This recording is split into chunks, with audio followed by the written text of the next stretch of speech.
ಸಮಾಧಿ ನಿರ್ಮಾಣ ಆಗಿರಲಿಲ್ಲ. ಈಗ ಅದು ನಿರ್ಮಾಣ ಆಗಿದೆ. ಇವತ್ತು ಅದರದ ಶಾಸ್ತ್ರೋಕ್ತವಾಗಿ ಇವತ್ತು ಅದನ್ನು ಪೂಜೆ ಮಾಡಿ ಅದನ್ನು ಲೋಕಾರ್ಪಣೆ ಮಾಡ್ತಕ್ಕಂಥ ಒಂದು ಕಾರ್ಯಕ್ರಮದಲ್ಲಿ ಬಿಜಾಪುರ ಮತ್ತು ಬಾಗಲಕೋಟೆ ಇಬ್ಬರು ಲೋಕಸಭಾ ಸದಸ್ಯರು, ಸ್ಥಳೀಯ ಸಚಿವರು ಮತ್ತು ಎಲ್ಲ ಶಾಸಕರು ಅನೇಕ ಜನ ಭಾಗವಹಿಸ್ತಾ ಇದ್ದಾರೆ.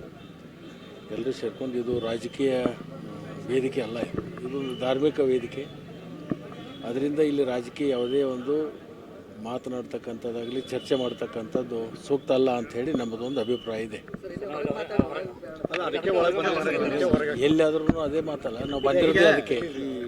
DKC ಅವರು ನನಗೆ ಯಾರು ಬೆಂಬಲನೂ ಬೇಡ, ಏನು ಬೇಡ, ಪಕ್ಷದ ನಿಷ್ಠಾವಂತ ಕಾರ್ಯಕರ್ತ ಅಂತ ಹೇಳಿದ್ದಾರೆ. ಈ ಕಡೆ ದಾವಣಗೆರೆ ಶಾಸಕರು ಇನ್ನು ಶಿವಗಂಗಾ ಇದ್ದಾರೆ, DKC ಅವರು CM ಆಗೇ ಆಗ್ತಾರೆ ಅಂತ ಅವರೊಂದು. ನೀವು ರಾಂಗ್ ಅಡ್ರೆಸ್ಗೆ ಪತ್ರ ಬರೆದ್ರೆ ಹೆಂಗೆ ಉತ್ತರ ಸಿಗ್ತದೆ? ಯಾರು ಹೇಳಿರ್ತಾರೆ ಅವ್ರನ್ನ ಕೇಳಬೇಕು. ಈಗ ಒಂದ್ ಕಡೆ 2 ವರ್ಷ ಮುಗಿಯಿತು ಅಂತ ಹೇಳಾಯಿತು, ಈಗ ಅಂತ ಹೇಳಿ ಒಂದ್ ಕಡೆ ಅರ್ಧ ಏನು ಹಂಚಿಕೆ ಆಗಿತ್ತು, ಹಂಚಿಕೆ ಅವಧಿ ಮುಗೀತು ಅಂತ ಹೇಳಿ ಶುರುವಾಗಿದೆ. ಈ ಕಡೆ CM ನಿಜವಾಗಿ ಕಿತ್ತಾಟ ಶುರುವಾಗಿದೆ. ಹಂಚಿಕೆ ಸೂತ್ರ ಆಗಿತ್ತ ಅಂತ ಹೆಂಗೆ ನನಗೇನು ಗೊತ್ತಿಲ್ಲ. ಅದು ಮಾನ್ಯ ಮುಖ್ಯಮಂತ್ರಿಗಳು, ಉಪಮುಖ್ಯಮಂತ್ರಿಗಳು ಮತ್ತು ಹೈಕಮಾಂಡದಲ್ಲಿ ಏನು ಚರ್ಚೆ ಆಗಿತ್ತು ನಮಗೆ ಯಾರಿಗೂ ಕೂಡ, ಶಾಸಕರಿಗಾಗಲಿ ಅಥವಾ ಸಚಿವರಿಗಾಗಲಿ ಅದರದ ಮಾಹಿತಿ ಇಲ್ಲ. ಅದರದ್ದು ಏನು ಆಗಿದೆ ಅನ್ನುವಂಥದ್ದು ಅವರೇ ಹೇಳಬೇಕಾಗ್ತದೆ, ಅವರಿಬ್ಬರು, ಅಥವಾ ಇಲ್ಲಾಂದರೆ ಹೈಕಮಾಂಡದವ್ರು ಹೇಳಬೇಕು.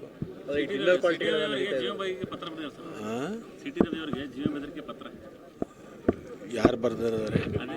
ನಾಮಧೇಯ ವ್ಯಕ್ತಿ ಅಂತ ಹೇಳ್ತಾರೆ. ಅವರೇ ಬರ್ಸ್ಕೊಂಡು ಒಪ್ಕೊಂಡಿರ್ಬೇಕು ಅಷ್ಟೇ. ಮತ್ತೆ ಅವ್ರನ್ನ ಯಾರು ಮಾಡ್ತಾರೆ? ಎದ್ರ ಸಲುವಾಗಿ ಮಾಡ್ತಾರೆ ಅವ್ರನ್ನ? ಬೆಳಗಾವಿ ವಿಚಾರಕ್ಕೆ ಅಂತ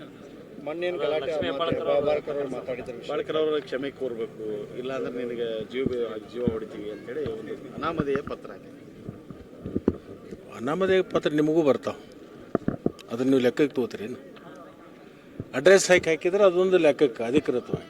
ಅನಾಮಧೇಯ ಅಂದ್ರೆ ಅದು ಸುಳ್ಳುನೇ ಇರ್ಬೋದು, ನಿಜಾನೇ ಇರ್ಬೋದು. ಆಧಾರ ಏನದಕ್ಕೆ? ಯಾವುದೋ ಆಧಾರ ಇರೋದಿಲ್ಲ. ಅದ್ರ ಬಗ್ಗೆ ಚರ್ಚೆ ಮಾಡೋದು ಅನಾವಶ್ಯಕ.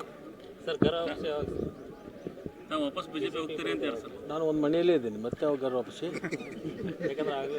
ಬಿಜೆಪಿ ಜಗದೀಶ್ ಶೆಟ್ಟರಿಗೆ ನನಗೆ ಯಾಕೆ ತಳ್ಕಾಗ್ತಿದ್ದೀರಿ? ಅವ್ರದ್ದು ಬೇರೆ, ನಮ್ಮದೇ ಬೇರೆ. ಇಲ್ಲ, ಇಲ್ಲಿ ನನಗೆ ಸ್ಥಳೀಯ ಚುನಾವಣೆಯಲ್ಲಿ ನನಗೆ ಜವಾಬ್ದಾರಿ ಕೊಟ್ಟಿದ್ದರು. ಅಲ್ಲಿ ಪಠಾಣರ ಅಭ್ಯರ್ಥಿ ಆಗಿದ್ದರಿಂದ ಅಲ್ಲಿ ಅಭ್ಯರ್ಥಿಯನ್ನು ಗೆಲ್ಲಿಸಬೇಕು ಅಂಥೇಳಿ ನಮ್ಮ ಪಕ್ಷದ ವರಿಷ್ಠರು ನನಗೆ ಒಂದು ಜವಾಬ್ದಾರಿಯನ್ನು ಕೊಟ್ಟಿದ್ದರು. ಅಲ್ಲಿ ಹೋಗಿ ಕೆಲಸ ಮಾಡಿದ್ವಿ, ಅಲ್ಲಿ ಯಶಸ್ವಿಯಾಗಿದ್ವಿ, ಗೆದ್ದಿದ್ವಿ. ಸರ್, ಸಂಪುಟ ವಿಸ್ತರಣೆ ಮಾಡ್ತಾರೆ ಈ ಬಾರಿ, ಅದು ನಿಮಗೆ ಪುನರ್ರಚನೆ ಮತ್ತು ವಿಸ್ತರಣೆ ಅದು ಯಾವುದೂ ಕೂಡ ಗೊತ್ತಿಲ್ಲ. ಅದು ಮುಖ್ಯಮಂತ್ರಿಗಳನ್ನೇ ಹೇಳಬೇಕಾಗುತ್ತದೆ, ಮುಖ್ಯಮಂತ್ರಿಗಳನ್ನು ಅದರ ಸ್ಪಷ್ಟೀಕರಣ ಕೊಡಬೇಕಾಗತ್ತೆ. ಮುಖ್ಯಮಂತ್ರಿಗಳು ಹೈಕಮಾಂಡ್ ಅದಕ್ಕೆ ತೀರ್ಮಾನ ಮಾಡ್ತಾರೆ. ಕೊಟ್ಟರೆ ಅಂತ ಸಚಿವ ಸ್ಥಾನಕ್ಕೆ ಕಳೆದ ಬಾರಿನೇ ಕೊಡಬೇಕಿತ್ತು ಅಂತ ಹೇಳಿ ಅನೇಕ ಜನರು ಕೂಡ ಒತ್ತಾಯ ಮಾಡಿದ್ರು. ಈ ಬಾರಿ ಮತ್ತು ನಿಮಗೆ ಸಿಗುತ್ತೆ ಅನ್ನೋದು ನಿರೀಕ್ಷೆ ಇತ್ತು. ಅನೇಕ ಬಾರಿ ಮಂತ್ರಿಯಾಗಿ ಕೆಲಸ ಮಾಡಿದ್ದೀನಿ. ನಾನೇನೀಗ ಕೊಟ್ಟರೆ ಅದರ ಜವಾಬ್ದಾರಿ ನಿರ್ವಹಿಸುವಂತಕ್ಕಂಥ ಸಾಮರ್ಥ್ಯ ಇದೆ. ಕೊಟ್ಟರೂ ಸಂತೋಷ, ಕೊಡದೇ ಇದ್ರೂ ಸಂತೋಷ. ಅದ್ರ ಬಗ್ಗೆ ನಾನೇನು ಅಪಾಪಿಸ್ತಾ ಅಂತಕ್ಕಂಥ ವ್ಯಕ್ತಿ ಅಲ್ಲ. ಚಿಕ್ಕೋಡಿ ಜಿಲ್ಲೆ ಯಾವಕ್ಕೆ ಇದೇ 4-6 ಸ್ಥಳಗಳ ಜಿಲ್ಲೆಗಳಾಗಬೇಕು ಅಂತಕ್ಕಂಥ ಅಭಿಪ್ರಾಯ ಜಿಲ್ಲೆಯಲ್ಲಿ ಇದೆ. ಬೆಳಗಾವಿ ಭಾಳ ದೊಡ್ಡ ಜಿಲ್ಲೆ, 18 ಕ್ಷೇತ್ರ ಹೊಂದಿರತಕ್ಕಂಥದ್ದು, ಭಾಳ ದೊಡ್ಡ ಜಿಲ್ಲೆ ಇರೋದರಿಂದ ಆಡಳಿತಾತ್ಮಕ ತೊಂದರೆ ಆಗುತ್ತೆ, ಭಾಳ ದೂರದಿಂದ ಬರಬೇಕಾಗುತ್ತೆ ಅಂತಕ್ಕಂಥ ಅಭಿಪ್ರಾಯ ಇದೆ. ಬಹುದಿನಗಳಿಂದ ಚಿಕ್ಕೋಡಿನೂ ಆಗಬೇಕು, ಗೋಕಾಕ್ ಆಗಬೇಕು ಮತ್ತು ಅಥಣಿನೂ ಆಗಬೇಕು ಅಂತೇಳಿ ಜನ ಕೇಳ್ತಾ ಇದ್ದಾರೆ. ಆ ಸಂದರ್ಭ ಬಂದಾಗ ನಾವು ಚರ್ಚೆ ಮಾಡ್ತೀವಿ. ಸರ್, ಈಗ ನಕ್ಸಲರಿಗೆ ಸಿದ್ದರಾಮಯ್ಯ ಅವರೇ ಶರಣಾಗಿಬಿಟ್ರು ಅಂತೇಳಿ BJP ಅವರು ಆಗುತ್ತೆ. ಪ್ರಧಾನಮಂತ್ರಿಗಳೂ ಕೂಡ ನಕ್ಸಲಿಸ್ಟನ್ನು ತೊಗೊಂಡಿದ್ರಲ್ಲ, ಅವ್ರು ಯಾರು ಶರಣಾದರು? ಪ್ರಧಾನಮಂತ್ರಿಗಳು ಅಧ್ಯಕ್ಷತೆಯಲ್ಲಿ ಒಂದ್ಸಲ ಆಗಿತ್ತಲ್ಲ, ಅದಕ್ಕೇನು ಹೇಳ್ತಾರೆ? ಶಸ್ತ್ರಾಸ್ತ್ರಗಳನ್ನ ತಗೋಕ್ಕಿಂತ ಮುಂಚೆ ಕಾನೂನು ಪ್ರಕ್ರಿಯೆ ಮಾಡಿದ ನೋಡಿ, ಶರಣಾಗತಿ ಮಾಡ್ಕೊಂಡ್ರು. ಒಂದು ಒಳ್ಳೆ ಬೆಳವಣಿಗೆ.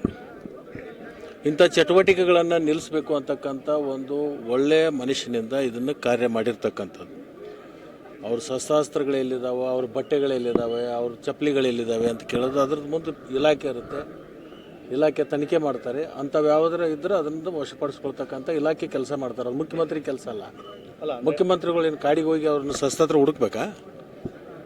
4 ನಾಗರಿಕರನ್ನ ಅನೇಕ ನಾಗರಿಕರನ್ನ ಅವ್ರು ಹತ್ಯೆ ಮಾಡಿದ್ದಾರೆ. ಪೊಲೀಸ್ ಸಿಬ್ಬಂದಿಗಳನ್ನ ಕಾನೂನಿದೆ. ಕಾನೂನು ಚೌಕಟ್ಟಿನಲ್ಲಿ ಅದೇನಾಗಬೇಕು ಅದಾಗುತ್ತೆ. ಅವರು ಶರಣಾಗತಿಯಾಗಿ ಇನ್ನು ಮುಂದೆ ನಾವು ಕೂಡ ಮಾನವೀಯತೆ ಆಧಾರದ ಮೇಲೆ ಕಾರ್ಯಗಳನ್ನು ಮಾಡ್ತೀವಿ, ಇಂಥ ಚಟುವಟಿಕೆಗಳನ್ನು ನಿಲ್ಲಿಸ್ತೀವಿ ಅಂತ ಹೇಳಿ ಅವರು ಬಂದು ಶರಣಾಗತನಾದಂಥದ್ದು ಸ್ವಾಗತ ಮಾಡಬೇಕು ಹೊರತಾಗಿ ಅಂಥವ್ರಿಗೆ ಮತ್ತೆ ಪ್ರಚೋದನೆ ಕೊಡುವಂಥ ಕೆಲಸ ಆಗಬಾರ್ದು.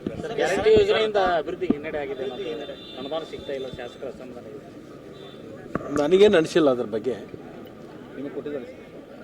ನಮಗೂ ಕೊಟ್ಟಿದ್ದಾರೆ, ಅನೇಕ ಕ್ಷೇತ್ರಗಳಿಗೂ ಕೊಟ್ಟಿದ್ದಾರೆ. ಯಾವ ಕ್ಷೇತ್ರಗಳಲ್ಲಿ ನಿಂತಿಲ್ಲ. ಈಗ ಜಿಲ್ಲಾ ಪಂಚಾಯತಿ, ತಾಲೂಕು ಪಂಚಾಯತ್ ರಸ್ತೆಗಳಿಗೆ ಈಗಾಗಲೇ ಅನೇಕ ಕಡೆ ಕಾರ್ಯಗಳನ್ನು ಮಾಡಲಿಕ್ಕೆ ಅನುಮತಿ ಕೊಡುವಂಥ ಒಂದು ಹಂತದಲ್ಲಿದೆ. ಲೋಕೋಪಯೋಗಿ ಇಲಾಖೆಯಲ್ಲಿ ಕೊಟ್ಟಿದ್ದಾರೆ, ನೀರಾವರಿ ಇಲಾಖೆ ಕೊಟ್ಟಿದ್ದಾರೆ. ಸ್ವಲ್ಪ ಮಟ್ಟಿಗೆ ಮತ್ತು ಅದಕ್ಕೆ ಸುಮಾರು ಒಂದು 50-56 ಸಾವಿರ ಕೋಟಿ ಹಣ ಹೋಗೋದ್ರಿಂದ ಅದು ಅಭಿವೃದ್ಧಿ ಅಲ್ಲ. ಏನೋ ಯಾರು ನಿರ್ಗತಿಕರು ಇರ್ತಾರೆ, ಬಡವರು ಇರ್ತಾರೆ, ಅಂಥವ್ರ ಜೀವನ ಮಟ್ಟ ಸುಧಾರಣೆ ಆದದ್ದು ಅಭಿವೃದ್ಧಿ ಅಲ್ಲೇನದು. ಏನು ರಸ್ತೆ ಚರಂಡಿ ಮಾಡಿದರೆ ಅಷ್ಟೇ ಅಭಿವೃದ್ಧಿ. ಬಡವರ ಜೀವನ ಮಟ್ಟ ಒಂದು ಸುಧಾರಣೆ ಆದಂಥ ಸಂದರ್ಭದಲ್ಲಿಯೂ ಕೂಡ ಅದು ಅಭಿವೃದ್ಧಿ ಲೆಕ್ಕಕ್ಕೆ ನಾವು ತಗೋಬೇಕಾಗುತ್ತೆ. ಸರ್, ಸಾರಿಗೆ ದರ ಹೆಚ್ಚಳಕ್ಕೆ ಹಿಂದಿನ ಬಿಜೆಪಿ ಸರ್ಕಾರ ಕಾರಣ ಅಂತೇಳಿ ಹೇಳ್ತಿದ್ರು ಸರ್. ಆ ಸರ್ಕಾರದ ತಾವೇ ಸಾರಿಗೆ ಸಚಿವರಾಗಿದ್ದಂತ ಸರ್. ನೋಡಿ, ಸುಮಾರು 15 ವರ್ಷದಿಂದ ಯಾವುದೇ ದರ ಹೆಚ್ಚಳೇ ಮಾಡದೇ ಇರೋದರಿಂದ ಆ 4 ನಿಗಮದಲ್ಲಿ ಸ್ವಲ್ಪ ಹಾನಿ ಆಗ್ತಕ್ಕಂಥದ್ದು ಸರಿ ಮಾಡಬೇಕು ಅಂತೇಳಿ ಸ್ವಲ್ಪ ಮಟ್ಟಿಗೆ ಏರಿಸಿದ್ದಾರೆ. ಅದನ್ನು ಸಾರ್ವಜನಿಕರು ಕೂಡ ಅದಕ್ಕೆ ಸಹಕಾರ ಕೊಡಬೇಕಾಗುತ್ತೆ. Thank you.